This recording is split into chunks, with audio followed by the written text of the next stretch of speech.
Fala, meus queridos, vocês estão bem? Eu tô bem também.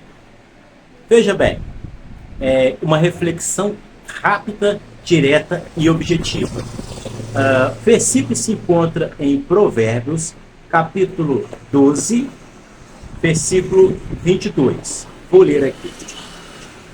Os lábios mentirosos são abomináveis ao Senhor, ou seja, os lábios mentirosos, aquela pessoa que conta mentira, aquilo é abominável a Deus. Deus abomina aqueles lábios, Deus abomina a mentira. Continuando. Mas os que praticam a verdade são o seu deleite. O que significa? Significa que Deus ama a verdade, que Deus ama os lábios daquele que pratica a verdade, que Deus odeia, abomina os lábios daquele que praticam a mentira. Dia 1º de abril foi o dia da mentira. É prática no Brasil, no dia da mentira, você fazer uma pegadinha com um amigo, com outro amigo e assim por diante. Dito isto, vou comentar com os irmãos uma história que eu me recordo, só não me recordo qual o nome dos personagens, mas é mais ou menos o seguinte. Estava então o pastor no seu escritório, em um andar de uma certa cidade, e atarefado com seus estudos, com seus afazeres. Então o seu secretário, chegou falando: fulano, pastor fulano, veja bem, tem uma vaca voando aqui do lado de fora do escritório, olha aqui pela janela. Ele levantou correndo e foi lá ver. E a pessoa riu e disse: nossa, pastor, como o senhor pôde acreditar que havia uma vaca voando e vim cá olhar pela janela? O pastor respondeu: olha, é mais fácil eu acreditar em uma vaca voando do que eu acreditar que possa sair mentiras da boca de um cristão. Ou seja, por que a pessoa está contando mentira? Para que essas pegadinhas que a gente vê? Veja bem, dito tudo isso, colocado o contexto bíblico de Provérbios 12, versículo 22, leia na sua casa depois. Agora eu vou chamar vocês para uma reflexão. Este vídeo eu baixei da internet, é do canal do Nicolas Ferreira, deputado federal. Peço que vocês, por favor, comecem a acompanhar, caso vocês não o conheçam, não acompanhem, e comecem a considerar a possibilidade de lembrar dele na próxima candidatura, porque candidatos, meus queridos, a gente não escolhe um ano antes ou no ano do pleito. Nós escolhemos candidato bem antes. Nós temos que ver a vida progressa da pessoa. Acompanhe no finalzinho e eu retorno aqui, amém? Hoje é 1º de abril, mais conhecido como Lula Day. Abóbora. Eu confesso que não foi fácil reunir quase que todas as mentiras do Lula, mas aqui vão elas. Em primeiro lugar, a clássica, quando o Lula fala que basicamente inventava números e ficava por isso mesmo. Eu cansei de viajar o mundo falando mal do Brasil, gente. Era bonito a gente viajar o mundo e falar: no Brasil tem 30 milhões de crianças de rua, no Brasil tem 30 milhões. A gente nem sabia, tem não sei quantos milhões de abortos, era tudo clandestino, mas a gente ia citando números, sabe? Se o cara perguntasse a fonte, a gente não tinha, mas a gente ia citando números. Mas eu estava dizendo, porque no Brasil tem 25 milhões de crianças de rua. Eu era aplaudido calorosamente pelos franceses. Quando eu terminei de falar, o Jaime Lerner falou assim para mim: ô Lula, não pode ter 25 milhões de crianças de rua, Lula, porque senão a gente não conseguiria andar nas ruas, Lula. É muita gente. E dá para perceber que é uma prática meio comum do Lula inventar números. No Brasil tem 19 milhões de pessoas passando fome, 33 milhões de brasileiros vão dormir sem ter o que comer e 800 milhões de pessoas passando fome. Nós temos 800 milhões de pessoas que vão dormir toda noite sem ter o que comer. Ele ainda teve a pachorra de comparar o investimento tecnológico como se fosse um investimento inútil. Isso não toca na nossa consciência? Quando o cara quer fazer um foguete para ir para o espaço passear, ver se tem um lugar melhor para ele morar, ele não se toca que poderia melhorar a qualidade de vida, melhorando a qualidade do alimento daquele, de emprego, da casa, da moradia? Não seria possível? Logo o cara que tem 7,4 milhões de patrimônio e que já gastou mais com o cartão corporativo do que Bolsonaro, Temer e Dilma. Isso sim para mim é hipocrisia, falar mal do capital, mas ter esse patrimônio, e falar para melhorar a qualidade de vida das pessoas usando o dinheiro das pessoas com ele mesmo.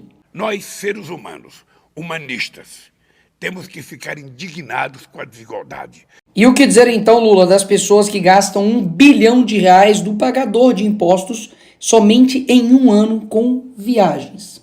E essa apelação para o sentimento das pessoas só para poder ganhar voto não é de agora. Se ao final do meu mandato, se quando eu terminar esse mandato, todos os brasileiros tiverem a possibilidade de tomar café da manhã, cada brasileiro tiver tomando café, almoçar e jantar, estiver almoçando e estiver jantando, terei cumprido a missão da minha vida. Terei cumprido a missão da minha vida. Mais de 20 anos separam os dois vídeos e basicamente a promessa não se cumpriu. Até mesmo que ele continua usando as mesmas técnicas lá do passado que deram certo. Comprar as pessoas pela lábia. E vamos voltar no final de semana a comer um churrasquinho e tomar uma cerveja. E eu digo todo dia, nós vamos voltar a comer picanha. Sabe aquela parte com aquela gordurazinha passada na farinha, a gente mastigar aquilo, tomar uma cervejinha gelada? É tudo que o povo quer. E vamos voltar no final de semana a comer um churrasquinho e tomar uma cerveja. E depois teve a cara de pau de dizer que não era muito bem assim picanha, era um bife de soja. Na verdade, eu não estou prometendo churrasco, que eu estou dizendo que a gente vai voltar. Você não vai fazer um churrascão no quintal, não? A gente vai voltar a recuperar a economia desse país para que o povo possa, sabe, no final de semana, convocar a família e comer um bife de soja, um pastel de caju, qualquer coisa. Por fim das contas, entregou abóbora. Uma abóbora. E não satisfeito, ele deu essa justificativa aqui sobre pessoas passarem fome no Brasil.